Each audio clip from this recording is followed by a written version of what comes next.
Well, to tell us more about what makes Costco so compelling to so many consumers, I now have with me Matt West.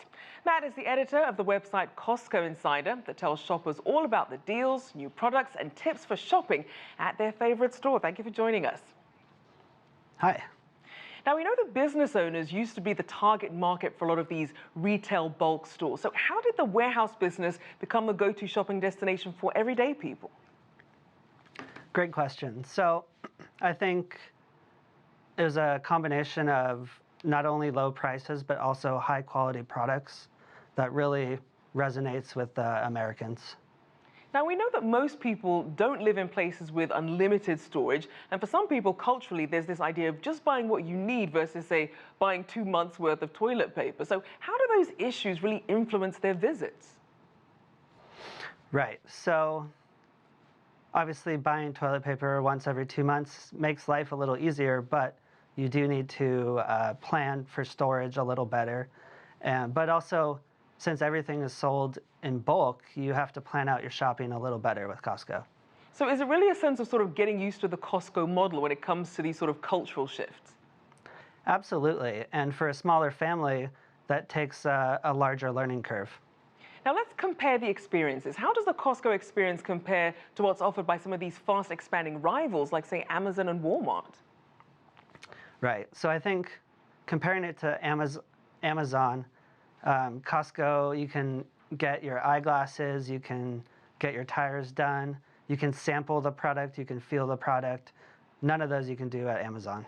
And people do really love the whole samples vibe that they have at Costco. What is it that they do to really entice people? Because a lot of places you don't have to pay a membership fee. So what is so enticing about Costco?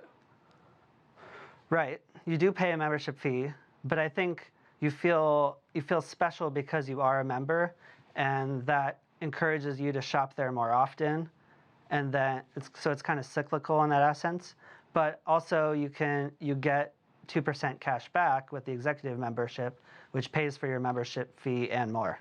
And as with most companies, when you have a winning formula, the first thing you want to do is try and replicate it. So how does the American Costco experience differ from what shoppers, say, get in China and the UK?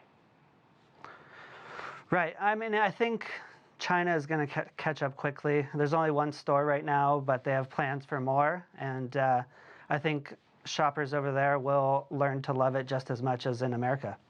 Now, we did see that the Shanghai opening certainly caused a stir, lots of crowds, and they ended up having to close. But Costco says it does plan to open another Shanghai location in 2021. What do you think is behind Costco's reason for looking at China, and how do Chinese consumers feel about Costco coming? So, I think Costco has a lot of room for expansion. I think in America, there's a lot of room for expansion in Texas and Florida, but worldwide, a lot of room for growth as well. And as we know, obviously, from your website, Costco has quite the dedicated and creative fan base globally. So give us a bit of a sneak peek inside the world that's really sprung up around the culture of the company. Yes, there's a lot of crazy fans that love Costco to death, including me. And I think it's just the right combination between the free samples, the cheap lunches, and the great products. So what are some of the things that some of these super fans tend to do to really support or celebrate this store?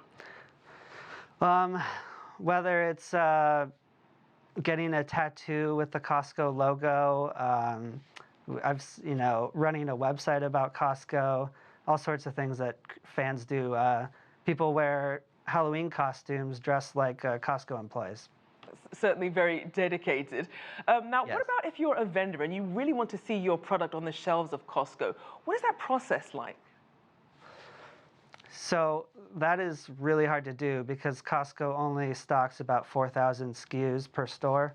And so the process is going to be, talking to a buyer and then usually working with a third-party company. You're going to test it in some locations. And then if your test goes well, then you can expand nationwide. All right, thank you so much. Matt West there, editor of CostcoInsider.com.